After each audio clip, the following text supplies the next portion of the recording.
Good morning बच्चों। उपनिवेशवाद और देहात के अंतर्गत हम लोग बुकानन के राजमहल की पहाड़ी, संथालों और दक्कन क्षेत्र के सर्वेक्षण के विषय में अध्ययन कर रहे थे, जिसमें राजमहल की पहाड़ी लोगों के विषय में हम लोग पढ़ चुके हैं।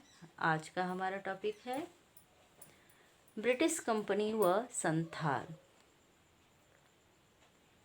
तो ब्रिटिश कंपनी ने संथालों के राजमहल के तराई प्रदेश में बस जाने पर वहां की भूमि के एक बड़े भाग को 1832 में दामिन ए कोह के नाम से सीमांकन कर दिया था, जिसके विषय में हमने आपको पिछले वीडियो में बताया था कि संथालों को बसने के लिए अलग से भूमि निर्धारित की गई, भू क्षेत्र निर्धारित किया गया और उसका सीमांकन कर दिया गया और उसे दामिन ए कोह के नाम से जाना जाने लगा।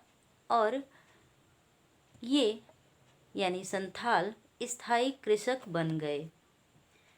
इसके पश्चात संथालों को प्राप्त होने वाली भूमि के अनुदान पत्र में दी गई भूमि के कम से कम 10वें भाग को साफ करके पहले 10 वर्ष के अंदर जोतना था। यानी इन्हें करार दिया जाता था कि इतनी भूमि को आपको 10 वर्षों में साफ करना है और कृषि योग्य भूमि बनानी है। इस प्रकार से प्रलोभन दे करके अंग्रेजों ने संथालों से जंगलों को कटवाकर, साफ करवाकर कृषि योग्य भूमि के अनुकूल बनवा लिया। फिर इसके बाद संथालों के बसने से राजमहल के पहाड़ी लोगों पर प्रभाव। तो इस प्रकार अंग्रेजों ने इन्हें कुछ सहूलियत दे करके राजमहल के पहाड़ी लोगों को पहाड़ियों तक संथालों द्वारा सिमटा दिया गया और संथालों को एक क्षेत्र में संकुचित कर दिया गया और इनसे कृषि योग्य भूमि तैयार कराई गई। फिर संथालों के बसने से राजमहल की पहाड़ियों पर क्या प्रभाव पड़ा, पहाड़ी लोगों पर क्या प्रभाव पड़ा। इस संथालों ने उन्हें पहाड़ियों तथा घाटियों में नीचे की ओर जाने से रोक दिया। तो केवल अंदर जाने के लिए ही नहीं विवश किया, बल्कि नीचे की ओर उतरने पर भी रोक दिया और चट्टानी भागों, अधिक बंजर भागों एवं भीतरी शुष्क भागों तक उन्हें सीमित कर दिया। यानी पहाड़ी लोगों को चट्टानी भाग, बंजर भाग और शुष्क भाग में ही सिमट करके रहना पड़ा, जिसकी वजह से उनका कृषि क्षेत्र विस्तार भी रुक गया। क्यों? क्योंकि पहाड़ी लोग झूम कृषि किया करते थे और झूम खेती के विषय में आप सभी जानते हैं कि ये जंगलों को जला करके मानसून की पहली बारिश के साथ कृषि कार्य जो होती थी उसे ही झूम कृषि कहा जाता था। तो जब पहाड़ों के नीचे उतर ही नहीं पाते थे तो झूम कृषि कहाँ से करते। तो इस प्रकार इनकी झूम खेती के क्षेत्र विस्तार पर भी रोक लगा दिया संथालों ने और इन सभी के परिणाम स्वरूप पहाड़ी लोगों का जीवन बुरी तरह प्रभावित हुआ। उनकी स्थिति अत्यंत दयनीय हो गई। संथालों ने जंगल में बसने के बाद अपने असभ्य जीवन को त्याग दिया और क्या किया कि बाजार के अनुकूल व्यापारिक फसलों, वाणिज्यिक फसलों को लगाना शुरू कर दिया। और जब संथालों ने व्यापारिक कृषि प्रारंभ की तो उसके लिए पैसे की आवश्यकता हुई बच्चों। तो संथालों द्वारा व्यापारियों से तथा बड़े शाहूकारों से लेन देन शुरू हो गया। यानी ब्याज लेना, ब्याज पर पैसे उधार लेना शुरू हो गया और कुछ समय के पश्चात संथालों की स्थिति में भी परिवर्तन आने लगा। शुरू शुरू में साहूकार और व्यापारी इन्हें ऋण देते गए और ये कृषि कार्य को बढ़ावा देने लगे, इसलिए अत्यधिक उत्पादन हुआ, इनकी स्थिति में सुधार हुआ। परंतु जैसे ही ये सुधरने लगे, अंग्रेजों ने इन पर भी अंकुश लगाना शुरू कर दिया। और किस प्रकार लगाया, आइए हम देखते हैं कि कुछ समय पश्चात संथालों की स्थिति में भी परिवर्तन आने लगा। संथालों ने जंगलों को काटकर जिस कृषि योग्य भूमि का निर्माण किया था, उस पर ब्रिटिश कंपनी द्वारा भारी कर लगा दिया गया। तो कंपनी ने इनके शक्ति को संकुचित करने के लिए, इनके बढ़ते हुए कदम को रोकने के लिए चाल चल दिया। क्या चाल चला बच्चों? कि इनकी कृषि योग्य भूमि पर भारी कर लगा दिया, क्योंकि अंग्रेज जानते थे कि ये कर अदा नहीं कर पाएंगे और कर अदा न कर पाने वालों की जमीन को साहूकार हड़प लिया करता था, छीन लिया करता था और फिर साहूकार से अंग्रेज ले लेते थे। उस समय ये प्रक्रिया चलती थी। तो इसलिए अंग्रेजों ने जानबूझ करके इनके उपजाऊ क्षेत्र पर भारी कर लगा दिया। साहूकार ऊंची दर पर संथालियों को ऋण देते थे और ऋण की अदायगी न होने पर, यानी ऋण चुकता न करने पर, उनकी जमीन पर साहूकारों का अधिकार हो जाता था। और 1850 के दशक तक क्या हुआ कि संथाल लोग यह समझ गए कि उनका क्षेत्र उनके नियंत्रण से बाहर हो रहा है। क्या समझ गए? कि उनका जो उन्होंने परिश्रम से कृषि योग्य भूमि तैयार की है, वह क्षेत्र अब उनके नियंत्रण से बाहर हो रहा है, यानी उनके हाथ से निकल रहा है। अतः इन सभी परिस्थितियों से बचने के लिए संथालियों द्वारा विद्रोह का रास्ता अपनाया गया। तो संथाली जब देखे कि अंग्रेज उनको दबाने के लिए राजस्व की दर बढ़ा दिए हैं और साहूकार ऋण न अदा करने पर उनके जमीनों को हड़प रहा है, तो इन दोनों विकट विषम परिस्थितियों से बचने के लिए संथालों ने क्या किया बच्चों? कि विद्रोह का रास्ता अपना लिया। और 1855-56 के पश्चात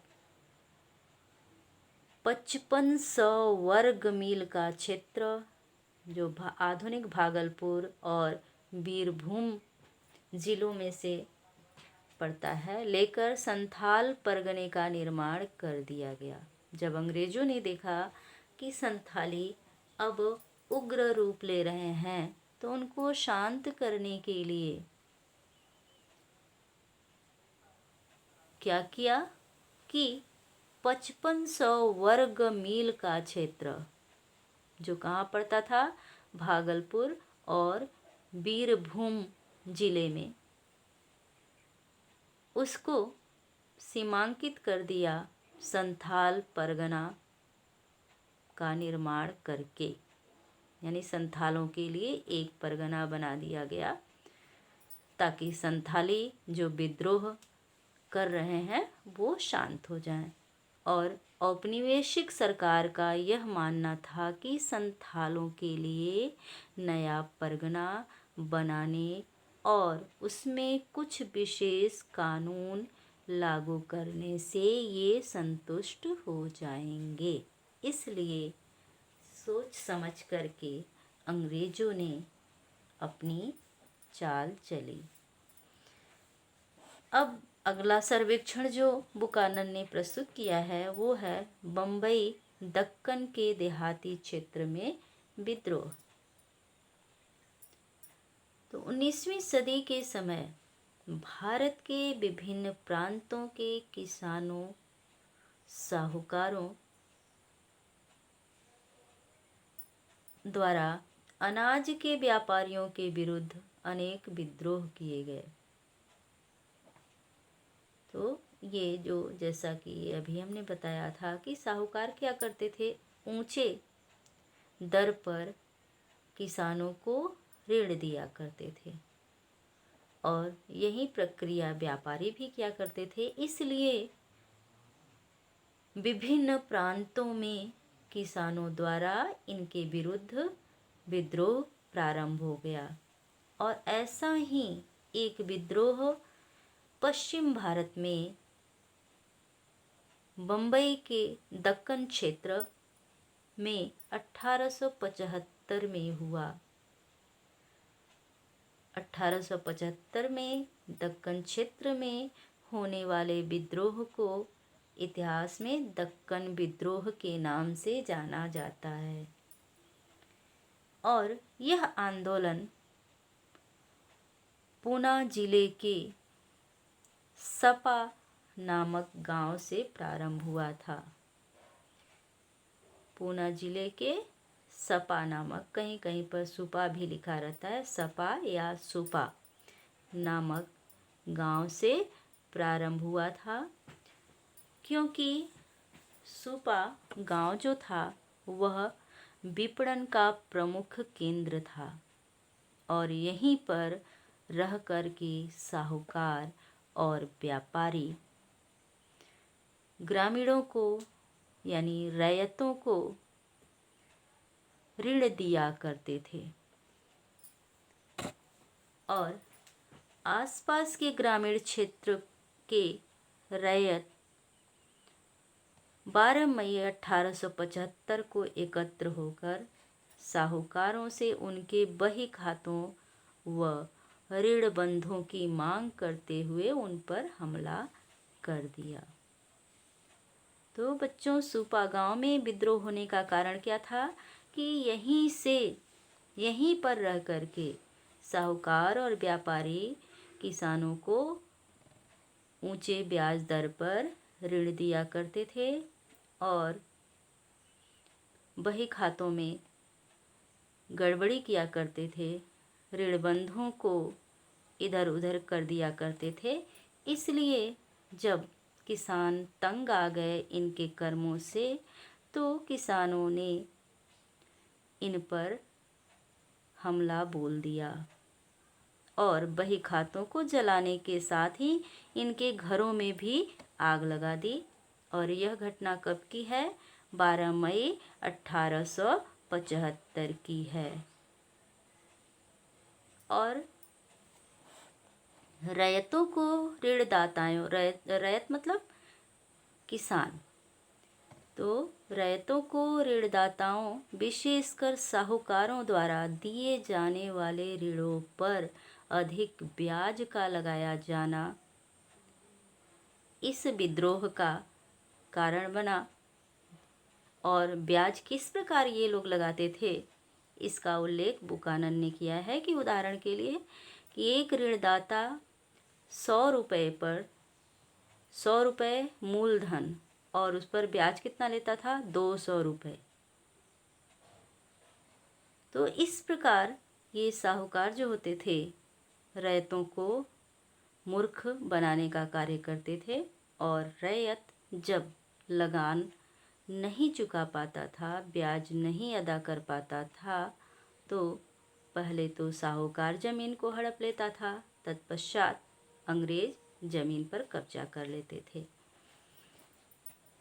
और परिसीमन कानून का ऋणदाताओं द्वारा दुरुपयोग किया जाने लगा, जिसमें प्रत्येक तीसरे वर्ष नए बंध पत्र भरवाना, न चुकाई गई शेष राशि एवं ब्याज को मूलधन के रूप में बदलना आदि सम्मिलित था। तो जैसा कि ऊपर अभी हमने बताया कि ये ऊंचे दरों पर ऋण देते थे, कौन? साहूकार और व्यापारी। तो किसानों ने जब आवाज़ उठाई तो अंग्रेजों द्वारा एक परिसीमन कानून बनाया गया। कौन सा कानून बच्चों? परिसीमन कानून। और इसके अंतर्गत यह व्यवस्था की गई कि प्रत्येक तीसरे वर्ष एक नया बंध पत्र भरा जाएगा और इसके अनुसार किसान जितनी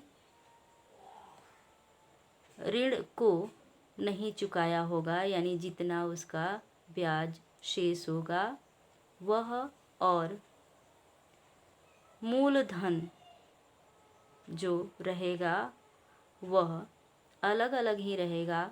लेकिन ये जो साहूकार होते थे वो क्या करते थे कि शेष बचे मूलधन और शेष बचे ब्याज को भी मूलधन में जोड़ देते थे और फिर पूरे धन पर ब्याज लेने लगते थे।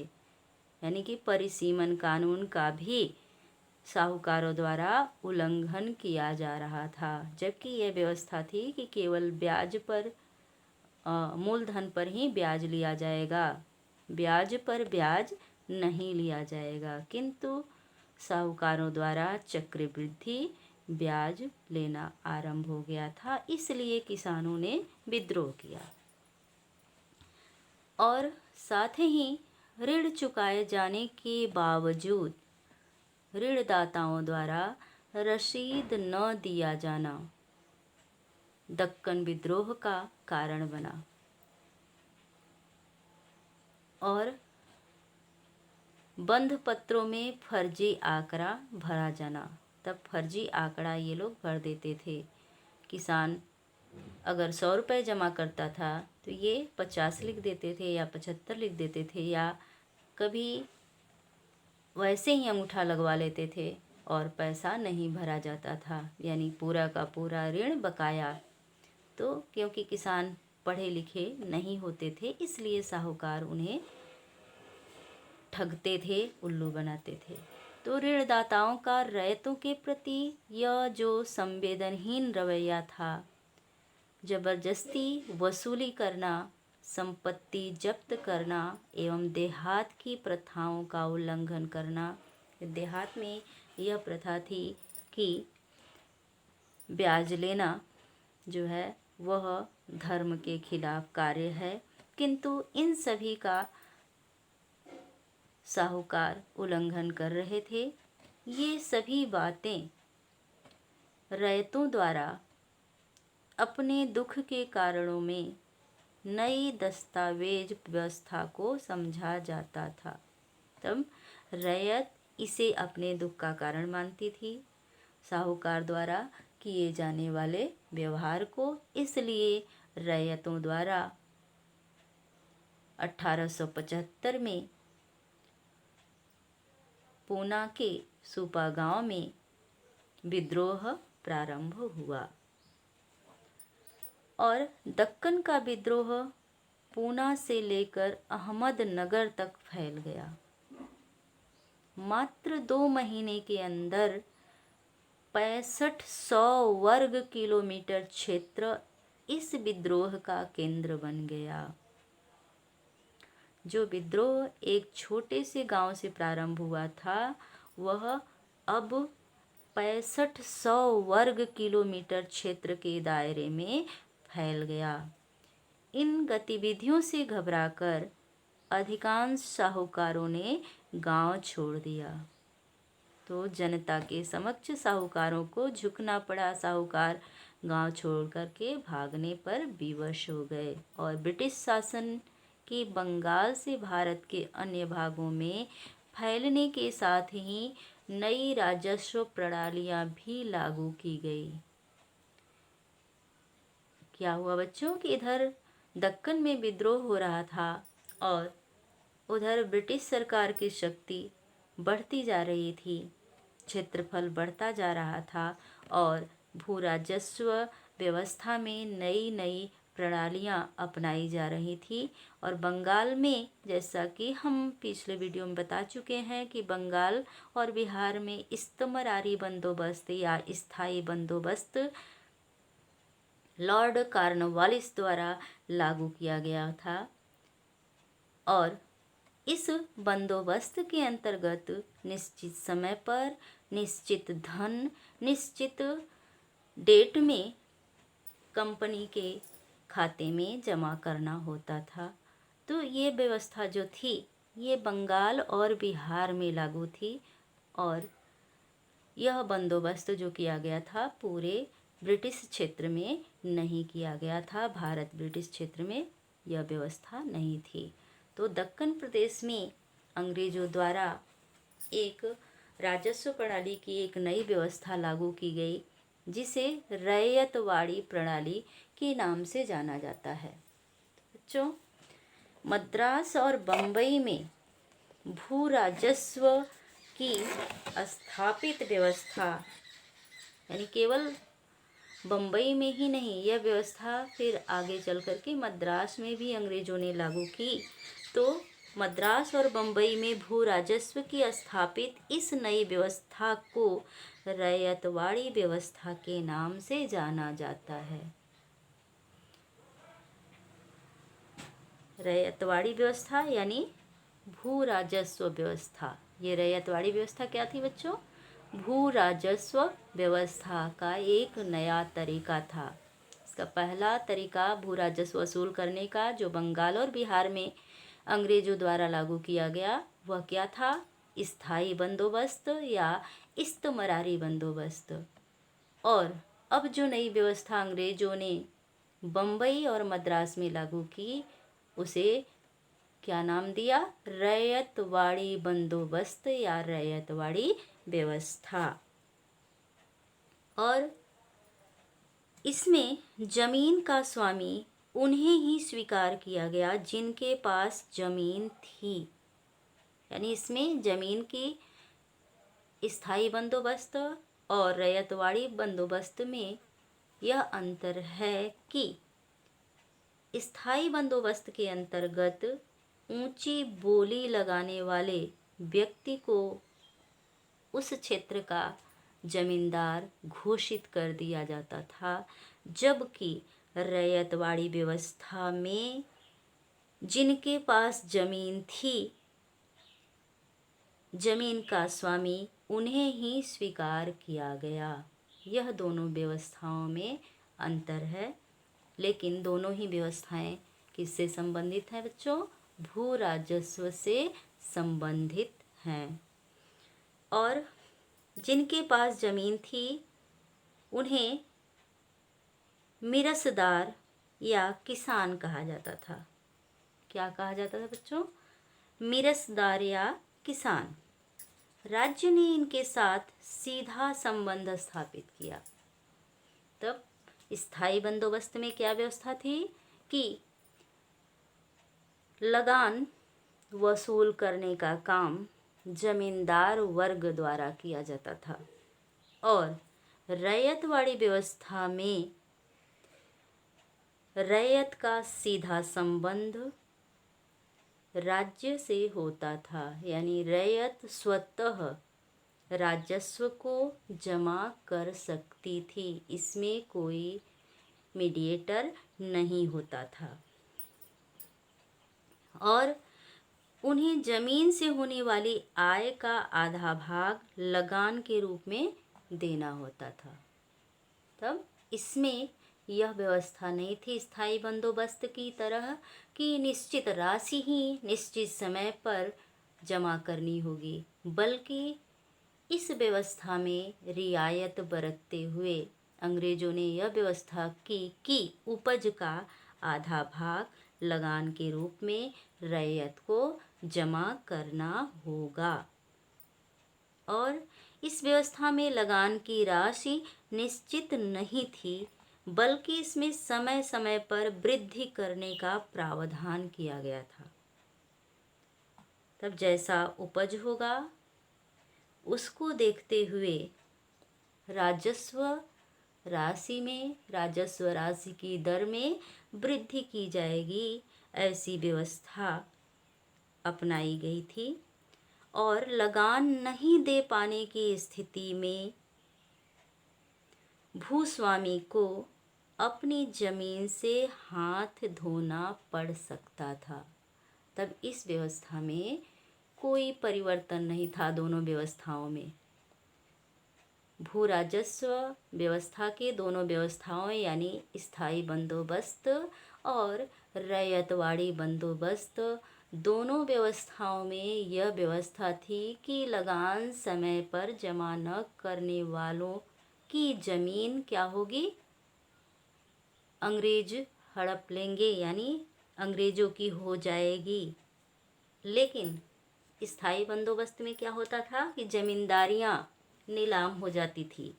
और रैयतवाड़ी व्यवस्था में क्या व्यवस्था थी कि भूस्वामी को अपनी जमीन से हाथ धोना पड़ सकता था, यानी जमीन के खोने का डर बना रहता था। अतः लगान चुकाने के लिए किसान अपनी जमीन को बेच भी सकता था अथवा गिरवी रख देता था, यानी इतनी उसको अधिकार प्राप्त था, इतना अधिकार मिला हुआ था कि वो अपनी ज़मीन को चाहे बेच दे चाहे गिरवी रखे, किंतु लगान जमा करे, समय पर लगान जमा करे। यह व्यवस्था 1812 ईस्वी में लागू की गई थी,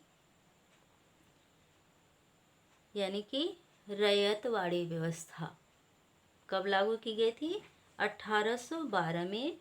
और कहाँ कहाँ, बम्बई और मद्रास क्षेत्र में लागू की गई थी। और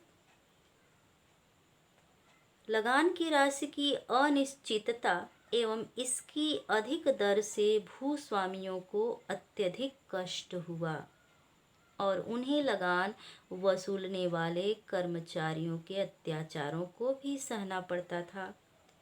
प्रति जमीन और चरागाहों पर ग्राम संस्थाओं का अधिकार समाप्त हो गया था और वह राजकीय भूमि बन गई थी।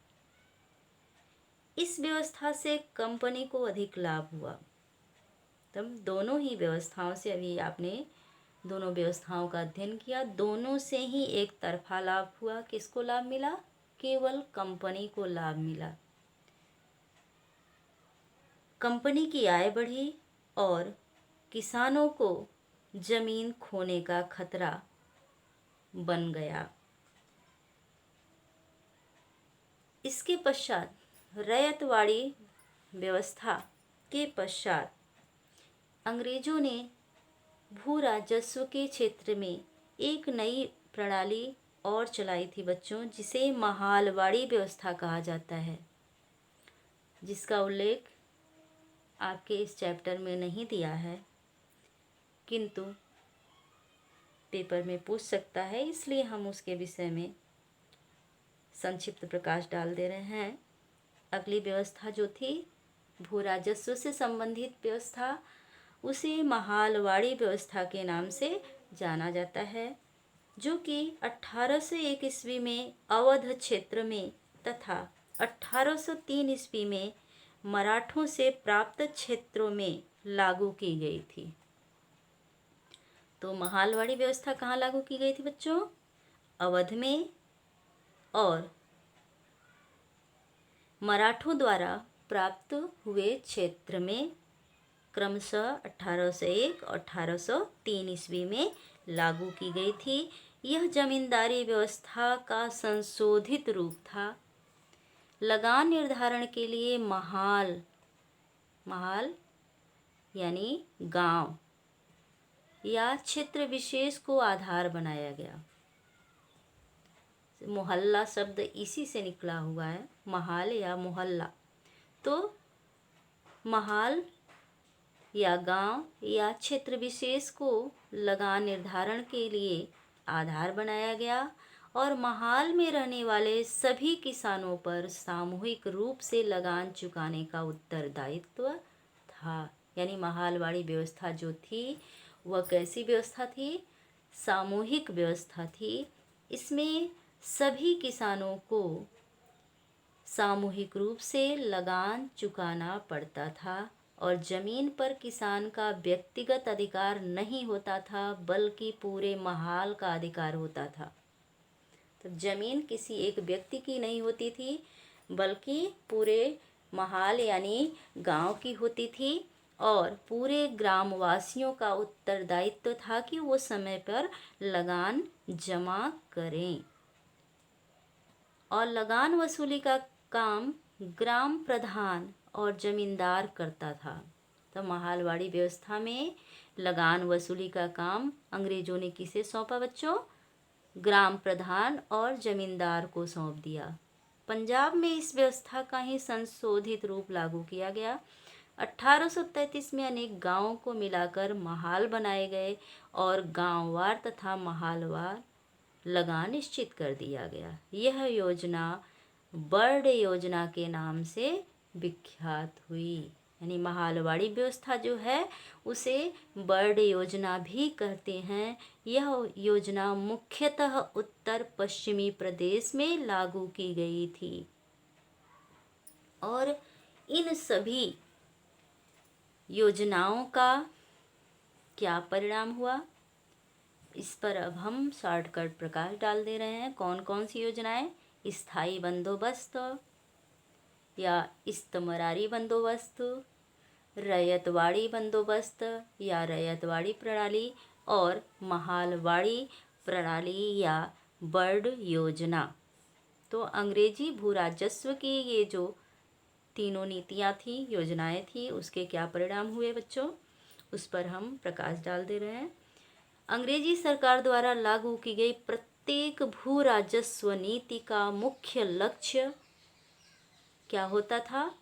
अपनी आमदनी को बढ़ाना एवं साथ ही जमीन पर परंपरागत अधिकार को समाप्त करना था। नई राजस्व नीति से कंपनी की इस लक्ष्य की पूर्ति भी हो गई। आप सभी ने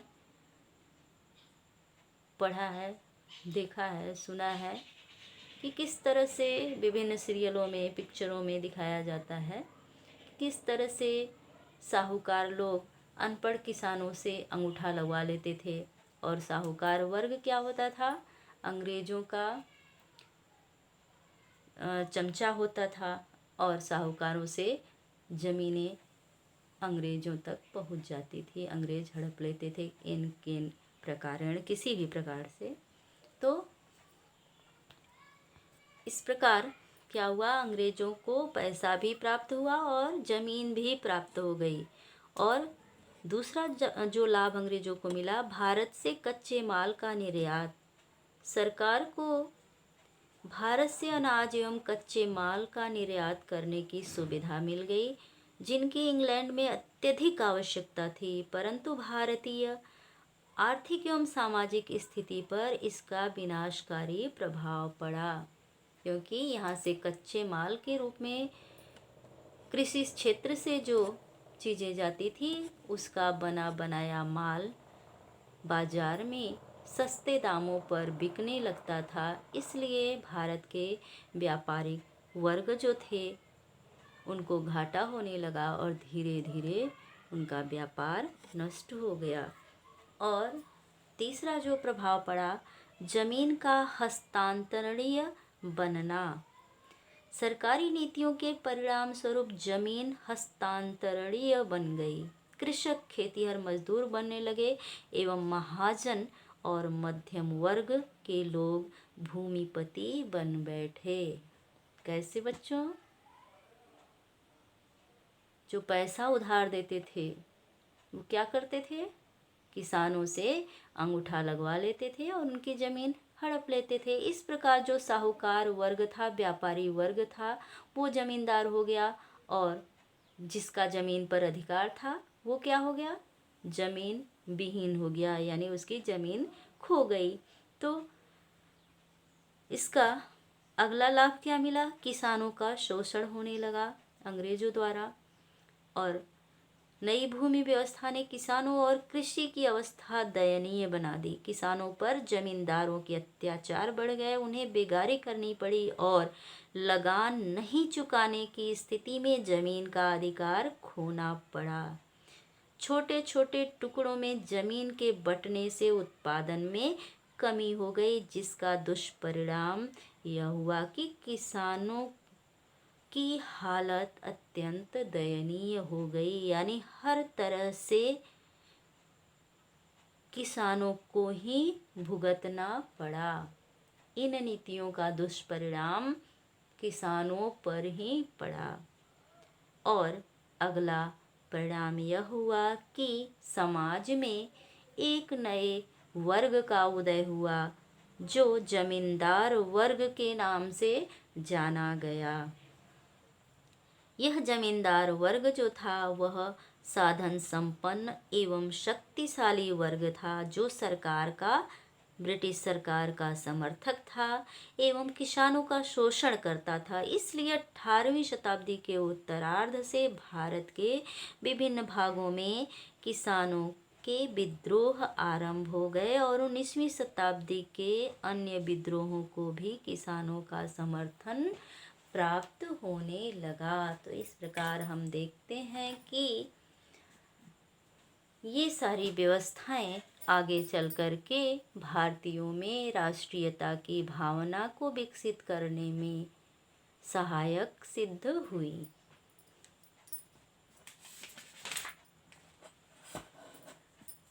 और लास्ट टॉपिक हमारा है कपास तथा इसकी वैश्विक स्थिति। वो औद्योगिक क्रांति के पश्चात ब्रिटेन सूती वस्त्र उत्पादन के क्षेत्र में अग्रणी देश बन गया था और सूती वस्त्र के लिए कच्चे माल के रूप में कपास का प्रयोग किया जाता है।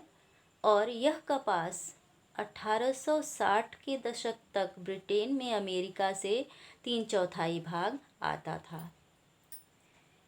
यानी कि 3/4 भाग कपास जो ब्रिटेन में सूती वस्त्र उद्योग में प्रयुक्त होता था वह अमेरिका से आता था। किंतु जब अमेरिका में गृह युद्ध प्रारंभ हुआ तो अमेरिकी गृह युद्ध का कपास पर प्रभाव, तो क्या हुआ कि अमेरिका के कपास उत्पादन में गिरावट आई। अमेरिका का कपास व्यापार बुरी तरह प्रभावित हुआ और इतनी गिरावट आई कि मात्र 3% कपास का उत्पादन होने लगा, जो 1861 ईस्वी में जहाँ 20 लाख गांठें इंग्लैंड जाती थी वहाँ केवल 55,000 गांठों का निर्यात हुआ। यानी केवल 55,000 गांठें ही इंग्लैंड को प्राप्त हुई। इससे इंग्लैंड का सूती वस्त्र उद्योग बुरी तरह प्रभावित हुआ। तब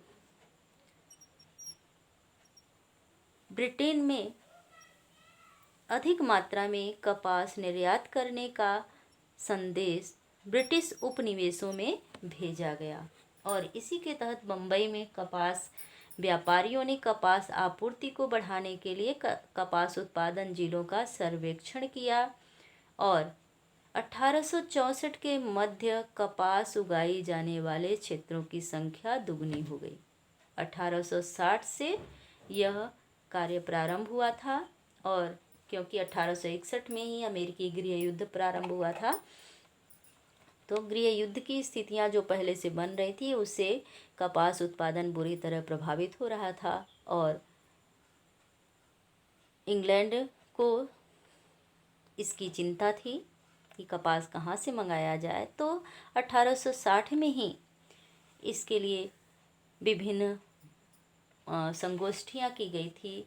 1857 में ब्रिटेन में कपास आपूर्ति संघ की स्थापना की गई थी और 1859 में मैनचेस्टर कॉटन कंपनी बनाई गई थी, जिसका उद्देश्य यही था कि दुनिया के प्रत्येक भाग से कपास के उत्पादन को प्रोत्साहन दिया जाए जहां की ब्रिटिश उपनिवेश है। तो बच्चों, इस प्रकार 1860 से 64 के मध्य कपास उत्पादन के 2 गुने क्षेत्र हो गए और भारत में, और भारत कपास का निर्यातक देश बन गया। 90% भाग कपास भारत निर्यात करता था। और 1865 में तो जब तेजी से निर्यात बढ़ा तो क्या हुआ कि इनमें बहुत सारे किसान ऋण लेकर के कपास की खेती करने लगे, क्योंकि इसमें लाभ होता था। इसलिए फिर क्या हुआ कि 1865 में अमेरिकी गृह युद्ध समाप्त हो गया और वहाँ कपास उत्पादन प्रारंभ हो गया। इसके प्रभाव स्वरूप ब्रिटेन में भारतीय कपास की आयात में कमी होने लगी, जिसके कारण निर्यात व्यापारी और साहूकार दीर्घकालीन ऋण देना बंद कर दिए और साथ ही अपना ऋण जो पहले दिए हुए थे उसको वसूलना शुरू कर दिए। इस प्रकार ऋणदाता तथा ऋणी के मध्य संबंध बिगड़ने लगे। और फिर क्या हुआ, जैसा कि अभी हमने बताया पिछले टॉपिक के अंतर्गत कि परिसीमन कानून बना और परिसीमन कानून का साहूकारों द्वारा उल्लंघन किया गया और इस प्रकार किसानों ने साहूकारों के विरुद्ध विद्रोह कर दिया, दंगा कर दिया। और फिर किसानों और ऋणदाताओं से संबंधित जब दंगा हो गया तो दक्कन दंगा आयोग का गठन किया गया और दक्कन दंगा आयोग ने यह पाया कि दंगे के विभिन्न कारण हैं, जिसमें कि किसानों द्वारा ऋण चुकाने के बावजूद साहूकारों द्वारा रसीद न देना, बंध पत्रों में फर्जी आंकड़े भरना, किसानों की फसलों को निम्न कीमतों पर खरीदना तथा ऋण न चुकाने की स्थिति में किसानों की धन संपत्ति पर अधिकार कर लेना और अनेक प्रकार के दस्तावेज तथा बंध पत्र नई अन्यायपूर्ण प्रणाली के प्रतीक बन गए थे। तो इन सभी कारणों से किसानों ने दंगा किया, जो कि दक्कन दंगा आयोग रिपोर्ट द्वारा कारण प्रस्तुत किए गए हैं। साथ ही यह भी बताया गया है कि किस प्रकार ऋणदाता ऋण के बदले में किसानों से गारंटी के रूप में दस्तावेजों पर हस्ताक्षर तथा अंगूठे का निशान लगवाते थे।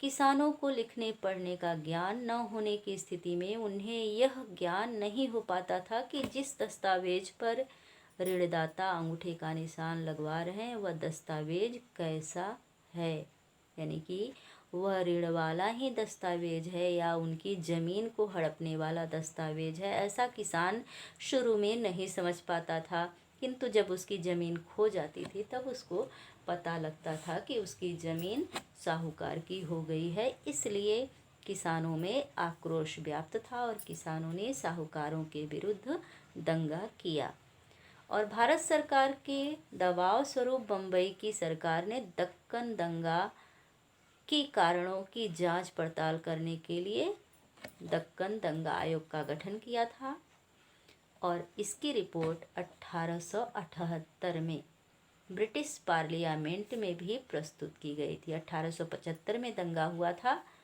पूना से और 1875 में दंगा आयोग द्वारा इसकी रिपोर्ट ब्रिटिश पार्लियामेंट में प्रस्तुत की गई। यह रिपोर्ट इतिहासकारों को उस समय हुए दंगों के अध्ययन के लिए स्रोत के रूप में उपलब्ध कराती है।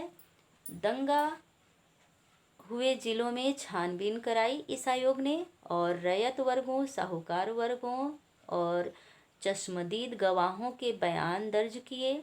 साथ ही साथ अलग अलग क्षेत्रों में राजस्व की दरों, कीमतों और ब्याज से संबंधित आंकड़े एकत्र किए और जिला कलेक्टरों द्वारा आंकड़े एकत्र किए और जिला कलेक्टरों द्वारा भेजी गई रिपोर्टों का संकलन भी दंगा आयोग द्वारा किया गया। और इस प्रकार हम देखते हैं कि अंग्रेजों द्वारा भारत में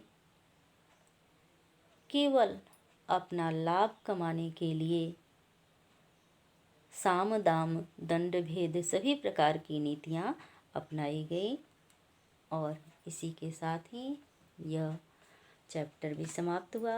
अब हम अगले वीडियो में क्वेश्चन आंसर करेंगे। धन्यवाद।